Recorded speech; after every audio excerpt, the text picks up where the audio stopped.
The Breakfast Club just got embarrassed and exposed by yet another guest. Now, this recent interview was sort of unconventional compared to the other times they got embarrassed and exposed because this recent guest didn't come on and out-articulate them or out-argue them or showed how incompetent they were. The guests actually came being themselves, and they actually agreed on a lot of talking points. However, is things that were said and done during the interview sort of revealed how compromised the Breakfast Club and some people who come on the panel really are. Now, the interview I'm referring to is the Jill Stein interview. Hi, I'm Jill Stein. I'm the Green Party candidate for president, and this is my running mate. I'm Butch Ware, vice presidential candidate for the Green Party. And we'll be on tomorrow on The Breakfast Club. Please join us, and you can check us out on social media. The interview was an absolute setup. The DNC sicked its greatest dogs on Jill Stein. Now, if you guys don't know, the DNC have been trying to discredit Jill Stein for months now, and AOC has been leading the charge. Don't lose track of what I'm saying, people. It's all going to make sense really shortly. So AOC's dislike of Jill Stein comes from her fear of Donald Trump and Donald Trump's chances in this election. I get a lot of questions along these lines, and there's two central points. Number one, the chances are 50-50. It's a coin flip. Our chances of winning are about as equal as our chances of losing. This is where the plot thickens. See, AOC acknowledges that it's 50-50. It's a toss-up at this point, and she's also aware of the data and the poll numbers, which shows that Jill Stein is a big obstacle for Kamala Harris. AOC is not wrong. It is a toss-up. Right now, it could go either way. This is about the Electoral College, right? So let's take a look at the average margin. Nationally, Harris is ahead in the average poll by 2.5 points.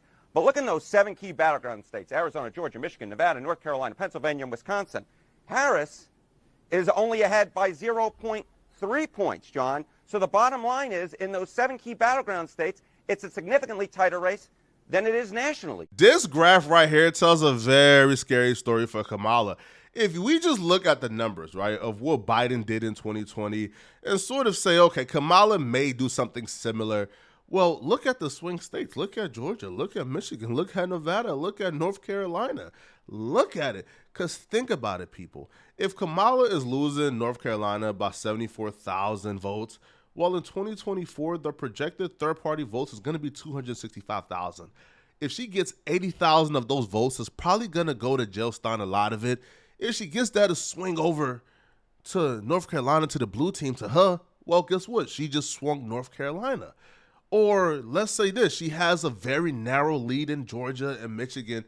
Well, if she takes a lot of the vote share that may go to Jill Stein and swing that back over, now she's in a more comfortable lead. Which is why the DNC is sending their lapdogs like AOC, Angela Ryan, others at Jill Stein. Because Jill Stein isn't taking votes off of Trump's plate. No. Jill Stein is competing for voters with the Democrats, right? Like, they're legit have the same voter pool, and Jill Stein is just picking people out of their voter pool, making their margin of victory much more slimmer, making this entire election a harder process for them.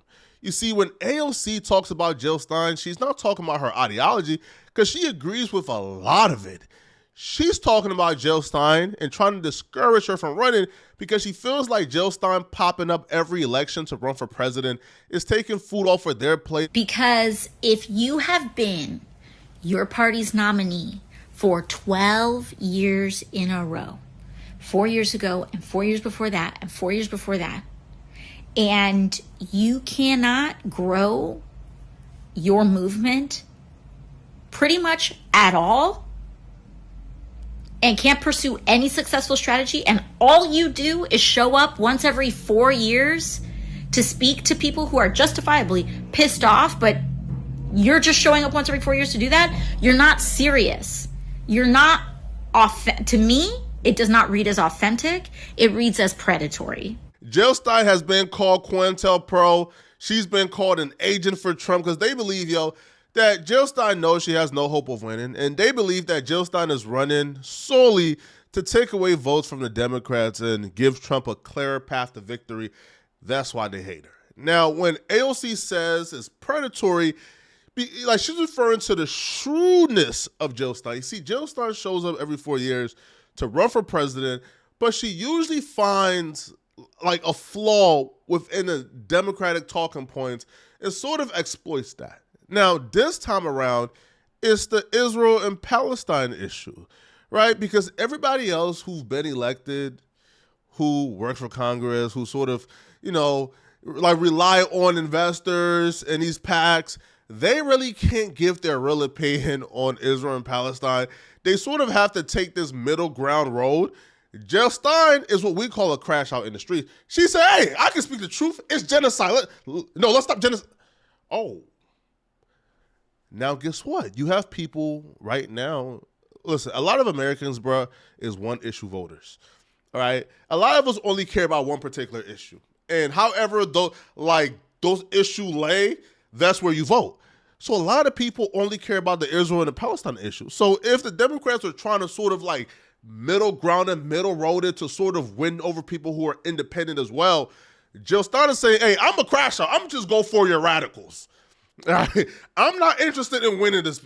Like, I'm going to just go for your radicals. I'm going to take your radicals away from you and bring them over to me. And that's what the issue is, right? You can even see, Jill Stein's strategy be more expanded when Jill Stein made her vice president candidate a Muslim. So Jill Stein is running game and taking away all the radicals from the Democrats. So now they don't like her. They want her out the paint. Because even if you look at the recent polls from Muslim voters in these swing states, Jill Stein is leading every poll through both candidates. Like, she's above Trump and Kamala. And without Jill Stein, those Muslim voters will more than likely go over to Kamala. And that right now is the issue. So when the Breakfast Club never invited Jill Stein to come and sit down for an interview any other years when she was much more popular, they invited her this time around because it was time to do damage control and run lapdog for the DNC. And that was fairly clear really early. Jill Stein wasted no time getting right to it and explaining why the Green Party is a lot different than the Democratic Party. Morning. We in the building. Y'all are the Green Party presidential candidate and running mate. Tell the people, what is the Green Party and how are they different from the Democrats and the Republicans? Well, for one thing, we don't take money from billionaires and bankers and AIPAC and Wall Street and the war machine. So we're a people-powered party. That's what makes us totally different. That's what liberates us to actually tell it like it is and to stand up and fight for the people. Oh, gee, Jill Stein came in, man. Bussin'. Oh, she was busting them shot. Bro, she said the difference between us and them is we are the party for the people, right? We're not bought out, by dollars from these huge super PACs. And no, we don't know. Sorry. No, our only interest is for the people. I ain't saying, them Democrats, bro, they is bought out. They is washed up, bro. They can't speak on certain things because they already bought out, bro. But we're going to speak the truth. And, they continue. All right. Now, Charlamagne the God asked the question of, why does it seem like you guys are more interested in going at the Democrats, or why you guys are more hostile towards the Democrats than you guys are hostile towards Trump, which I do think was a fair question. And they would expose, Trump and them, they leave us alone, right? It's all fair competition when it comes to the Republicans and Trump, but it's the Democrats who's been working their butts off to get us off the ballots. They've been sowing to get us off the ballots, bro, so we don't dip into their voting pool. People are saying, if people are screaming for other choices, don't they have a right to hear those other choices? I think they do, but I think that what you have are people that need a certain level of validity to the campaign. You will not hear Donald Trump or Kamala Harris tonight on this debate stage saying, "Hey, it's not just about us winning. Winning is everything." And even if we want to say, "Hey, this shouldn't be a binary choice." I grew up raised by an activist. My dad brought home the picture of all of the parties in South Africa. Show you right. A multi-party democracy is great. That's not what we have. We have a binary choice between. Well, you may say so. The person you hear talking is Angela Rye, and she's telling Jill Stein Forget about the feelings of the public, bruh. Forget the fact that people want other options outside of Democrats and Republicans. People want to vote for other options and ideology. Forget that, bruh. It's a two-party system, right? And if you can't win, you shouldn't be out here representing people who want to be heard for. That's what she told Jill Stein with a straight face. It's absurd. But the American, it's not in the Constitution. The American people, don't want that. The American people are explicitly on records in absolutely unprecedented numbers saying we want other choices. And not only do people want other choices, they want to hear their choices. I do believe in a third party. I think we need other options. But it does seem like you all have a lot more smoke for the Democratic Party. I just wonder why. Yeah, so if I can jump in on that particular point. So to kind of finish the previous one, I absolutely would not be in this race if I didn't think that we had a chance to win. I wouldn't waste y'all's time, and I wouldn't waste my own time. So that's number one. We have had to, up until this point in time, target the Democrats specifically because they're the ones that are suing to keep us off the ballot. They're the ones that are trying to knock us off the ballot in Georgia. They are the ones that are doing everything they can to keep us from coming. Wisconsin. If we were not a problem for them, AOC wouldn't be, doing her little sorry attack ads, against us, that we came back at. So I do want to be clear. This is not me endorsing Jill Stein because I don't endorse anybody, and Jill Stein has her own flaws. However, in this particular interview, when Jill Stein and her VP, her running mate, when they were tapping that Democratic right? Giving that little Democratic booty a spanking. Oh, you could see the compromisation, if that's a word. Please don't hold me to it, right? I'm dumb, all right? I'm on the spectrum, people, all right? I'm sorry. But, yeah, right? You could see how compromised they was because when the VP started going off on the Democrats for being hypocrites and being fascists, Angela Rye at every step of the way, bro, was doing damage control for the DNC, bro. That this is actually where the American people stand. The American people do not want this forever war, and they do not want militarized fascists coming to their campuses to crack kids' heads open. I had to stand out in front of the encampment, and that's Democratic governor in California. That's Democrat, mayors in places like New York City. It's Democrats that are running cop cities. So the thing is, bro, fascism is already here. It's just that one of it is like fascism, and the other is fascism. But the truth is that the purple fascists, the purple imperialists, Team Red and Team Blue, are run by the same funders, and who funds you runs you. So there's a discourse about putting off fascism, but the reality is that fascism was already here because we already can't speak freely. We already have people, university presidents, losing their job under democratic regimes. We already have kids that are lining up for peaceful protests, having their heads knocked open, or you have the cops standing to the side at UCLA so the thugs can knock kids' heads open. So I'm sorry, the fear mongering ain't gonna work on me. The only thing that I would say to you is I think it's very dangerous rhetoric to say there are two sides of the same coin. I do think it's important for us to dangerous understand. To the Democrats, yes. I think it's... You have to pay attention to the words, bruh. The words weren't, that's not true. What you're saying is false. No, the words were, it's dangerous rhetoric to compare us to the Republicans, bro. You can't just come here, spitting the facts, bro, and telling people, it doesn't matter who you vote for, bro. They're all the same, bro. You can't tell people that, bro. You can't wake them up like that, bro. And he says, no, it's only dangerous to the Democrats. You know why? You know why it's dangerous, bruh? Right? Because the Democrats have this thing, bruh, to where they feel like, they are the savior. Right? They're the good guys. But when you tell the majority of the voters, here's the other side of the coin. You see this, right? Well, let's flip the coin.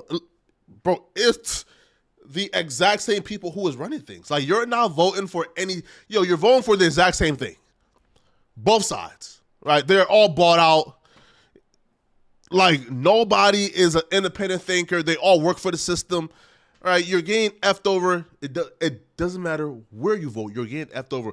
Once you tell the Democratic voters that and take away this concept of, we are the good guys. I have to vote for the Democrats because they're the ones with morals and virtues who's going to save us. Once you take away that aspect, Brett, and leave people to vote on their best interest, people going to start thinking, okay, why do I want to vote for this again? If we're just voting on our own self-interest, then I don't have to worry about this moral police or this moral code of these guys are the good guys, then why am I voting for these guys? Like, what's the reason? And some people got reasons. Like, for example, I got a reason, right? Why at some point I consider voting for Kamala. I considered it. I still may vote for Kamala. Who knows? I don't know who I'm voting for. I'm sorry. All right? But it doesn't stop here, right? So then Kamala begins to just go hard on Jill Stein. Just starts to like berate her and throw personal attacks for no reason. Well, I think it's dangerous to all of us, actually. I don't have that privilege. We disagree. I understand. We do on a lot, but we also agree on a lot. But here's one thing I think we can agree on. Either you win or lose this election. There's really no in between. Dr. Stein, in 2002, you ran for governor of Massachusetts and you lost. In 2004, you ran for state representative in Massachusetts and you lost. In 2006, you ran for secretary of the Commonwealth. You also lost. In 2010, you ran for governor again, this time against the first black governor in Massachusetts, Deval Patrick. You lost. In 2012, you ran against this country's first black president, and you got just less than 0.5% of total votes cast. In 2016, you ran against Donald Trump and Hillary Clinton, losing significantly with 1.4 million votes cast for you, but 0 electoral college votes, which I agree with y'all needs to be abolished. But 136 million people voted. And you lost that election as well. So I want to know what the pathway to victory is for you in 2024. It can't just be. I'd like to provide a different Shut your mouth. I'm not going to lie. This is an art form. To take reasoning and a talking point that's so outrageous that you would have a hard time convincing me that you believe it, even though it's coming out of your mouth. To take a talking point like that and try to push it with a straight face is crazy. Because obviously Angela Rye doesn't believe that just because you feel at something, you shouldn't do it. Right? She only believes it now because it looks like Jill Stein is gaining some momentum and it's taken away from Kamala and her prospects of beating Trump. Because if you apply their particular principles to anything else in life, I don't think Angela Rye would agree that me telling an inner city kid who was doing horrible at school currently, hey, you ain't never got an A in school. How dare you think you could get an A in school this time around and go to college and make a way for yourself? How dare you see how dumb that sounds, bruh? All right? Or me telling a kid, hey, bruh, nobody in your family has made it to the NBA. How dare you think you can go to the NBA, LeBron James? Your daddy not around, your mama a single mother, you on Section 8, bruh. How dare you have dreams to go to the NBA and do something nobody else has ever done before? You see how stupid it is to tell people like their goals and their dreams have to be limited because they failed a couple of times at it? It doesn't make sense. If we would have told Patrick Beverly, hey, bruh, you tried out for the NBA a couple of times, bruh, you ain't get a shot, bruh, give it up, we wouldn't have had a Patrick Beverly career. Well, I would like to respond. Yeah. This is the framing of the empire and the oligarchy and white supremacy and colonialism, which wants you to feel that resistance is futile. This is about voter blaming and voter shaming. Let me just respond. No. What you're not going to say is that I'm ever parroting anything at the hands of white supremacy. This is something that's very different. This is me asking you again. It's a binary choice in an election. I'm just pointing out that these are the talking points. No, it's not a talking point. These are the same talking points that the DNC I didn't get my talking uses. This is not DNC talking points. This is my research. And sadly for you, the research says you have never won an election. You have been successful in pushing forward certain agendas. As an advocate, but you have never won an election as a candidate. Is that a winning strategy? So, in order to win, a journey of 1,000 miles begins with one step. And in this case, it's many steps. Let me point out. Jill Stein is absolutely correct. And I'll take it further. Beyond supremacy, I feel like it's anti-American to feel like a resistance shouldn't take place just because you don't believe it will be successful. Can you imagine if our forefathers said, you know what, bruh? This Boston Tea Party, bruh, we got planned, bruh. We don't got no chance of winning this war, bruh. Let's not even start it. All right, let's just be subservient. We wouldn't be here. Right? But people like Angela Rye want you to believe, bruh, that you have to lay idle as things are happening that you don't like, and you should only be stuck to two choices, right? And if you don't vote Democrat or Republican, then you are a loser for trying to make change and trying to go against the system and actually fight for what you believe in. Because fighting for what you believe in doesn't matter because because you don't have a chance of winning. Right? If you don't have a chance to be successful, or if you have a very slim chance of being successful, then it doesn't matter. You shouldn't resist. You should lay down and take it. This is absurdity. It's absurd. Now, their YouTube comments agree with me, bro. There are people in the comment sections roasting the Breakfast Club, roasting Angela Rye. At this point, bro, the Breakfast Club keep on having political candidates on, bro, to essentially run laps around them. And what's crazy too, yo, is that Jill Stein could have been the perfect candidate to where all they had to do was just ask her like questions about politics.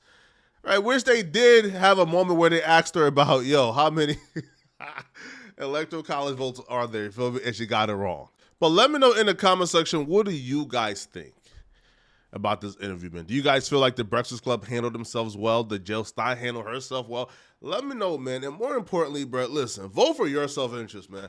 Vote for the best interest of yourself and your family. That's it. That's all, right? You complicate things when you start worrying about the better good.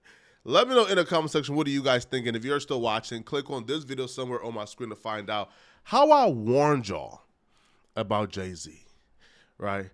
Just click on this video right here to find out how I tried to warn y'all didn't listen. Click on this video here to find out the new drama surrounding Jay-Z. I'm gonna see you guys in this video. I'm out of here, folks. Peace.